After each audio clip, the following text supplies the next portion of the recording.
Franck Ferrand raconte sur Radio Classique.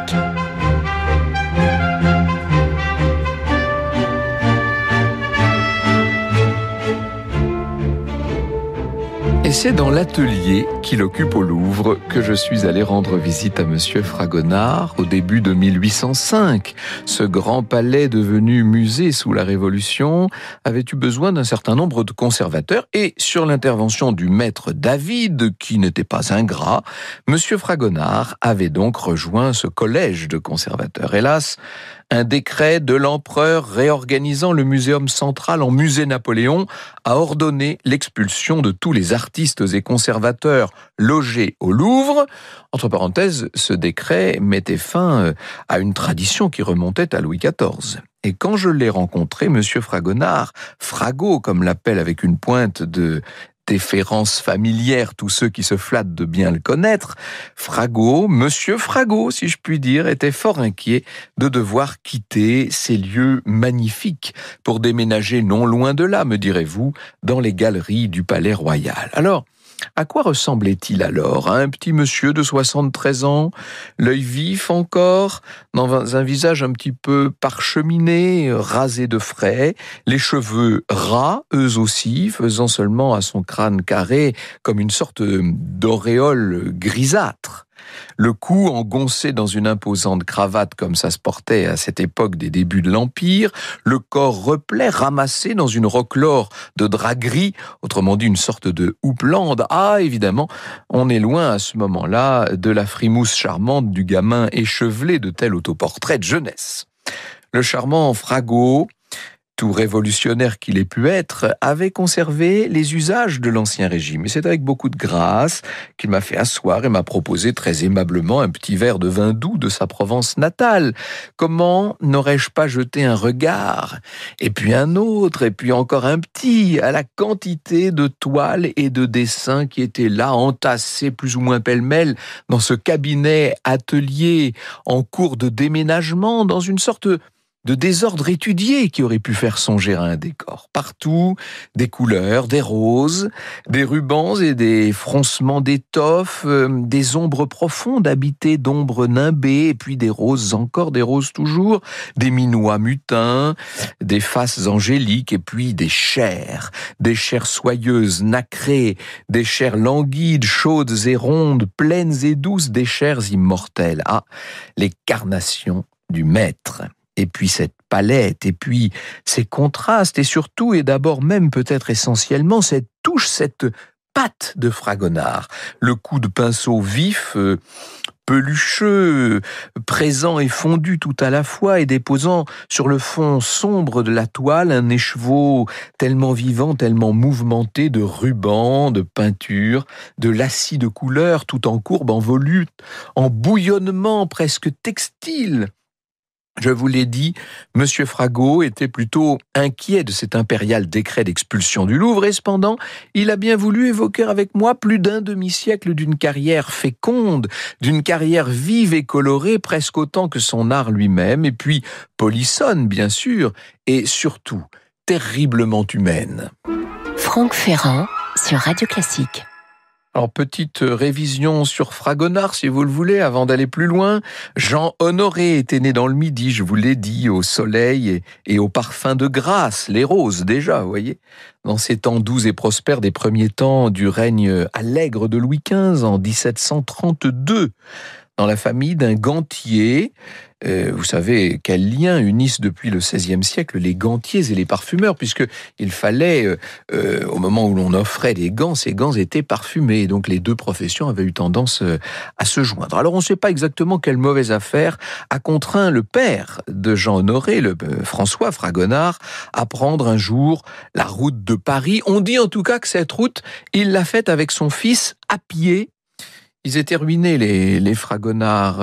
Jean Honoré avait 11 ans quand il a été présenté à un notaire du Châtelet, auquel on a demandé de bien vouloir l'admettre comme saute-ruisseau dans son étude. Et le notaire a bien voulu, parce que les Fragonard avaient quand même à Paris quelques relations. C'était de bons commerçants, n'est-ce pas? Ah, il n'est pas resté longtemps chez le notaire, notre Honoré, comme tout le monde l'appelait, à l'époque.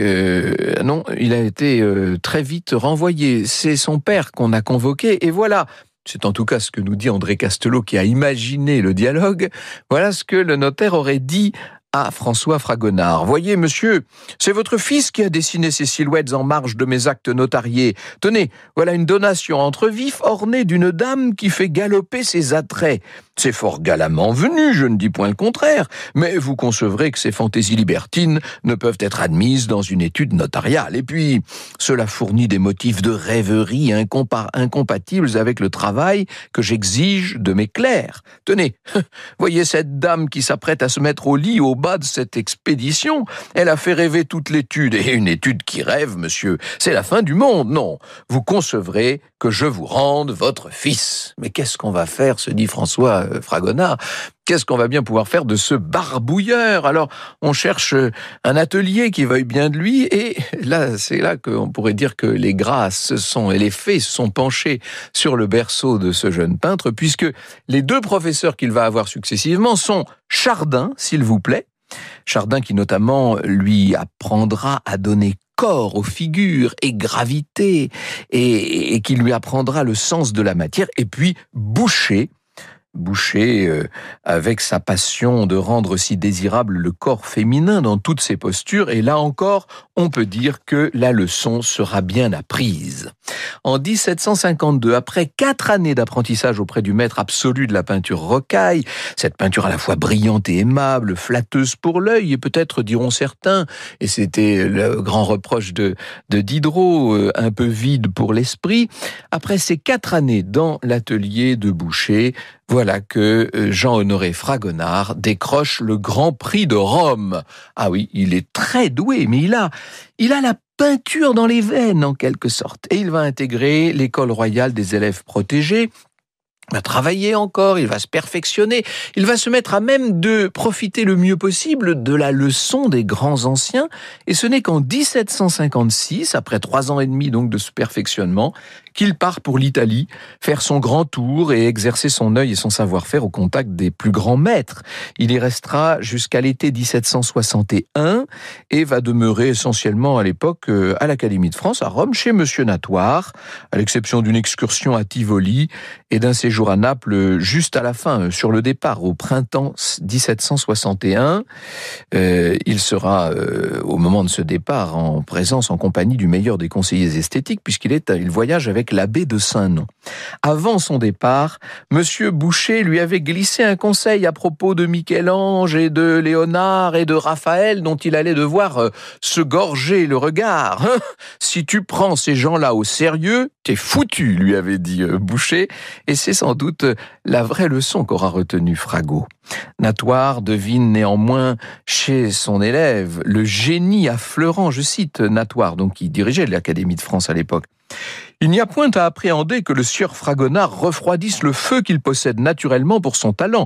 Il est vrai qu'il arrive quelquefois que, pour vouloir se surpasser, on se trouve au-dessous de soi-même, mais je crois que celui-ci reprendra aisément ce que la nature lui a donné, et je vois de lui des choses par intervalles qui me donnent de grandes espérances. De retour à Paris en 1761, nous verrons Fragonard se jeter littéralement dans la réalisation d'une grande toile pour le salon.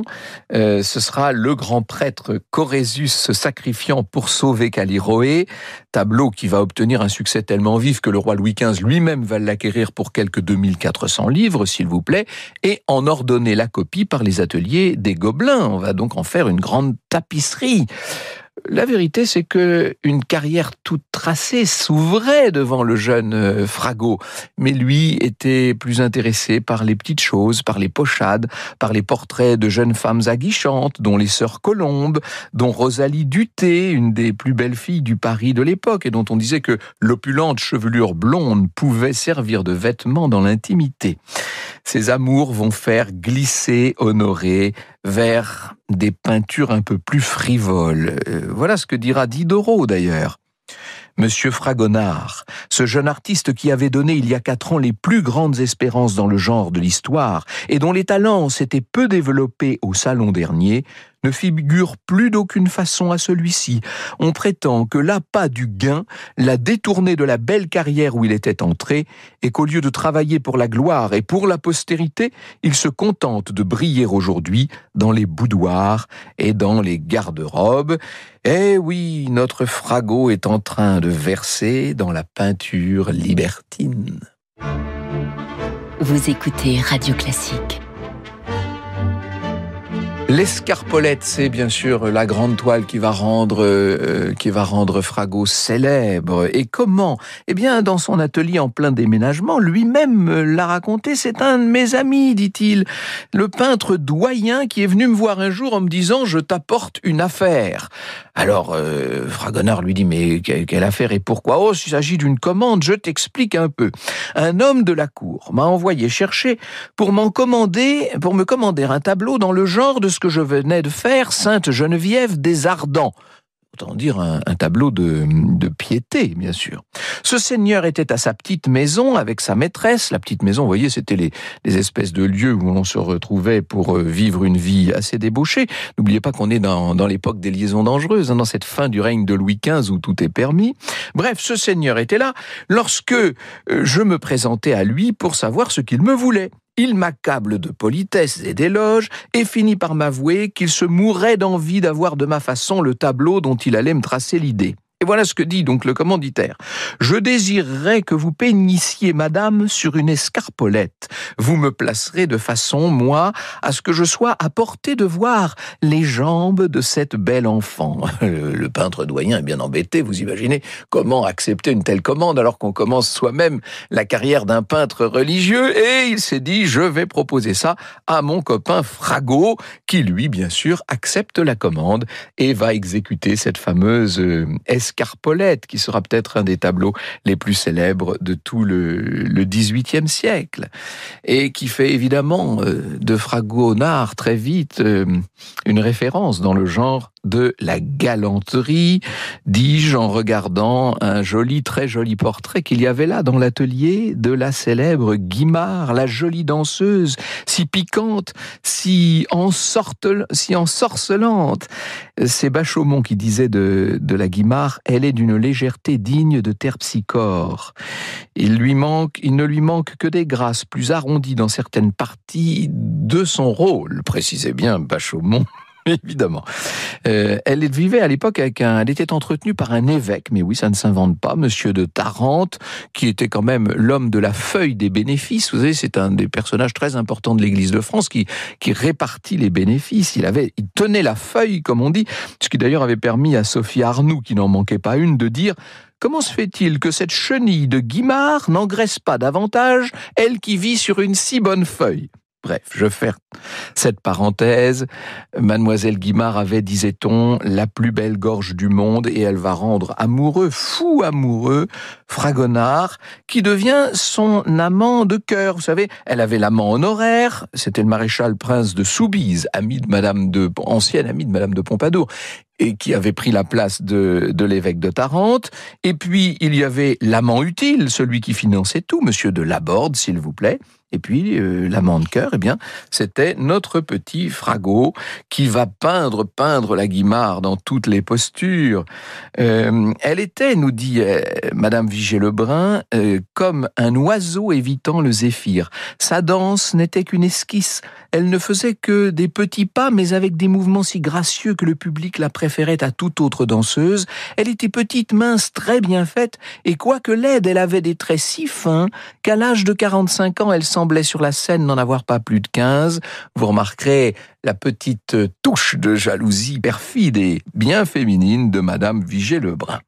Fragot ne va pas pour autant se détourner de celle dont il est fou. Il multiplie les portraits de sa belle danseuse jusqu'à ce qu'elle le laisse carrément tomber et qu'elle lui demande néanmoins de préparer un certain nombre de compositions pour la décoration de son grand hôtel de la rue d'Antin. Et l'on dit que, ça c'est une anecdote, mais on raconte que Fragonard était tellement furieux de cette affaire qu'il a accepté la commande et il y avait le plus beau portrait qu'il ait jamais fait de la belle danseuse, de la Guimard. Et un jour, sous prétexte de venir prendre des mesures pour le décor, il s'est immiscé dans son hôtel particulier et pendant qu'elle était en train de rire à gorge déployée avec certains invités, vous avez bien compris qu'elle n'avait pas jugé utile d'inviter Fragonard, eh bien il est allé d'un petit coup de pinceau modifier le sourire de la Guimard. Elle qui était tellement charmante, accorte et accueillante sur le tableau, il en a fait presque une mégère simplement en modifiant légèrement les traits. Ce qui fait que lorsqu'avec sa jolie compagnie, elle est venue dans le salon pour montrer à tout le monde à quel point Monsieur Fragonard avait fait d'elle la plus exquise des représentations, eh bien, elle s'est retrouvée face au visage d'une mégère. Elle aurait voulu, dit-on, arracher les yeux de Fragonard.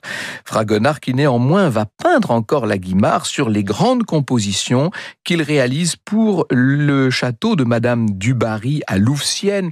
Le roi Louis XV avait offert à sa toute nouvelle favorite, celle qui sera la dernière en date, bien sûr, Madame du Barry lui avait offert le pavillon de Louvciennes et c'est à Fragonard que la dame avait demandé la réalisation de 4 grandes compositions. Hélas, au moment où il les livre, on s'aperçoit d'un très grand malentendu. Et oui, Madame du Barry voulait quelque chose de très moderne et elle avait vu certaines esquisses de Fragonard qui montraient à quel point ce peintre pouvait être moderne. Et lui, croyant lui faire plaisir, au contraire, a rendu des tableaux très léchés, très exquis, des tableaux un peu dans l'esprit de l'Escarpolette, bourrés de guirlandes de roses qui n'ont pas plu à la favorite et qui lui a, elle, préféré un autre peintre nettement plus classique.